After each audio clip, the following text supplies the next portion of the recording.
Okay. Hello, here we are. You know, I don't really know how to use these microphones yet without it looking awkward. I guess I'm just going to hold it because that feels more natural. So, I join you today in my father's office.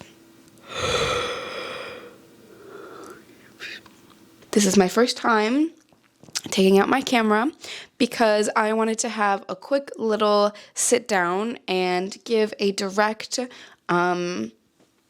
update that we now know is solid, and just kind of share this gratitude and just kind of put this gratitude out there, and also I guess like have this be part of my putting together of the project, perhaps, maybe. Now that I know that I'm going to put together this project in a way that like I'm going to show more people than just myself, I feel a little bit like I have an audience when I'm talking to my camera, when obviously there's nobody here. And before it wasn't like that. But now that I know that this might have an audience, I feel like I'm in front of an audience. So that's something we're going to have to get used to. It is Monday, May 2nd, 2022. I have very recently, finally, after months of deliberation, arrived to the conclusion that I will, here it is, here's the plan. I will stay at my job for another 2 months. I'm not going to start a new role. I feel like I'm explaining this badly already!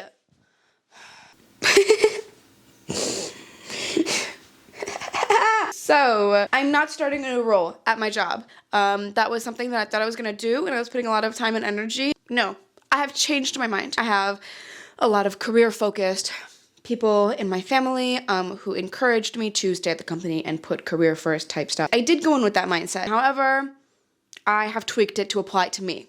I do still have a career-first mindset. Whatever that means. I have it. This is how I'm doing my career-first thing. Okay? I will be leaving my company in 1.5 to 2 months. I will be giving myself the best of both worlds because I will be living in Chicago. At some point in the summer, maybe end of July, maybe sometime in August, I will be zipping over to France. And guess what? I'm buying a one-way ticket because I don't know when I'm going to come back. And I like it that way. And what I will be doing while I'm in France is focusing on crafting projects. Focusing on crafting projects. I'm finally like full-fledged going after those thoughts and ideas that I've had for like 3 years. Which is pretty fucking crazy when you say it out loud. Like, I'm taking a break from working my full-time job. Might return to the company, might not. I have never put 100% of my time and energy into this creative realm because I haven't been able to. So I just want to see how I do. I want to see what I can do and what I can come up with and how it makes me feel, and kind of just playing with my voice. And I'm really, really excited. And I feel like I can finally be excited because I've solidly made that decision now. It's not like how it has been for the last, numerous months, years, arguably, where it's just been like, oh, this is an idea that I would really like to do. Wouldn't this be really cool? Like, yeah, I'll do it. Like, maybe I'll, like, yeah, wasn't that a cool idea?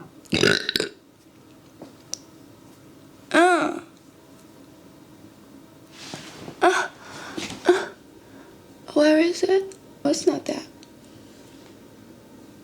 Unfortunately, I'm not looking the cutest, but that's okay. That is okay. Yes. So I feel like I can finally be truthfully and like in reality excited. And I really am. I actually kind of can't wrap my head around it. Like, I'm really doing this shit. I'm really quitting my job and going to France one-way ticket style. And then just figuring it out from there. Not to say that I won't have a plan or a strategy in place. Of course, we're going to do some of that.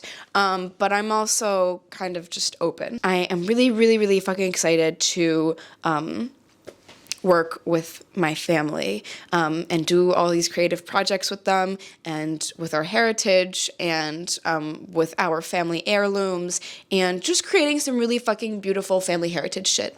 I'm really fucking excited because I fucking love that, and I'm gonna do it. So I'm really doing a project on the self and the family, and I have every day to do it. Can you imagine? Can you even imagine it? Actually, I might work a part-time job remotely. To be continued. It would be nice to have a little bit of income because then that would also allow me to travel to see my family around the country and to also travel to neighboring places where I have some loose connections that I'm going to exploit. Every time I think about it, I can't believe that I'm doing it and it's gonna happen. There's a lot of sitting in that gratitude that I'm going to do with my altars and just kind of letting that energy just wash over me and just continuing to attract it and give it back out because I want to do this well and I want to start off with a good stable slate. I feel a little bit chaotic right now, so I want to be nice and stabilize.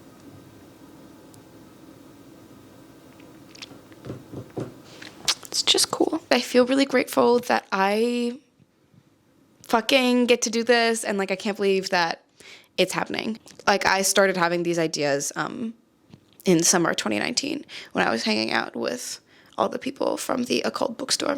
And I was like, wow, this is so anthropologically interesting and beautiful.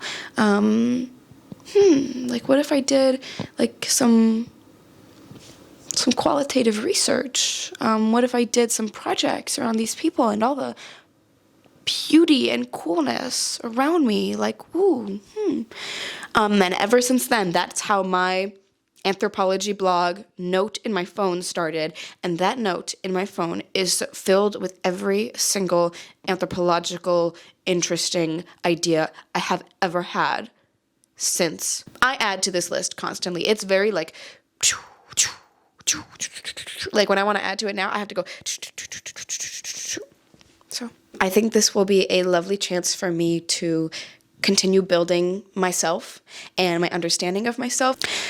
Afterwards, upon my return, whenever that will be, grad school might be an option as I continue to do research and connect with programs and see if that might be the right fit for me.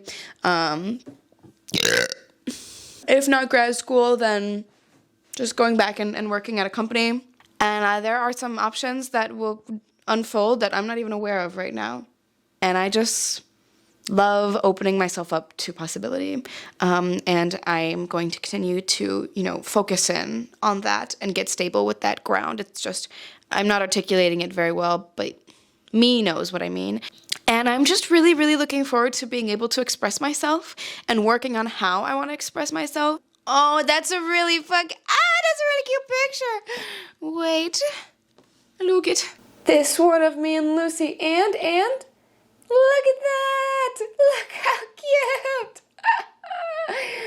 Those are with my friends in France. Hello? Is it a sign or what? Oh my god. Look at me and Lucy's sausage fingers.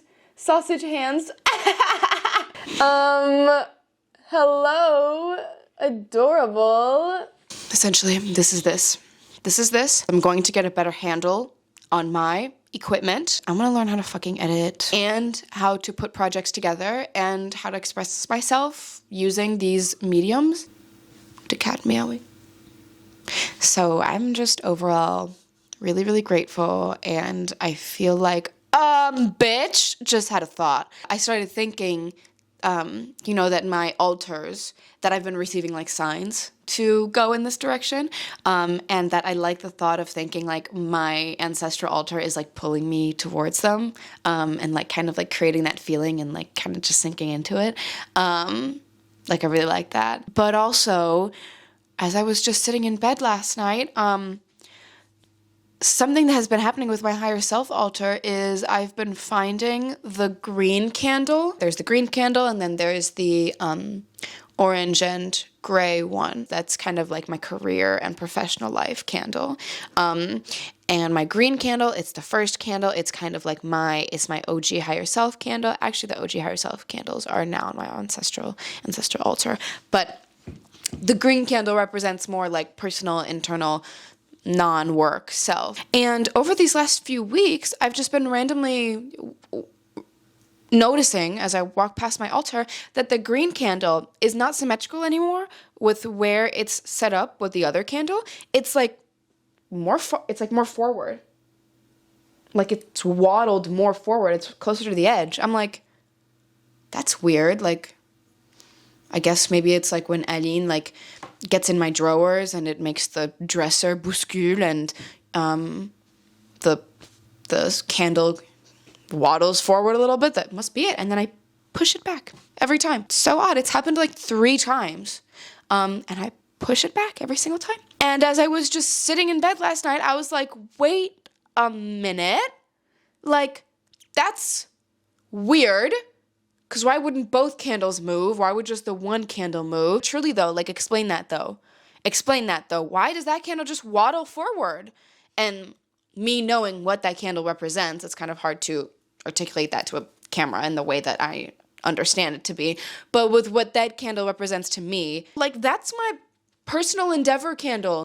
It just kept waddling forward and I kept pushing it back every time. Like, why'd you waddle? You know, we always want to say that this is a coincidence, but it also feels better and richer and more fun to be like, no, that's a supernatural sign and there's meaning to it. And I've also been asking like my higher self, like, bitch, I need some guidance. But if I am to think about it logically, it's like, why wasn't the other candle moving too? Like, why wasn't other stuff on my altar being displaced too if it was that when Aline got in my drawer, it made my dresser wobble?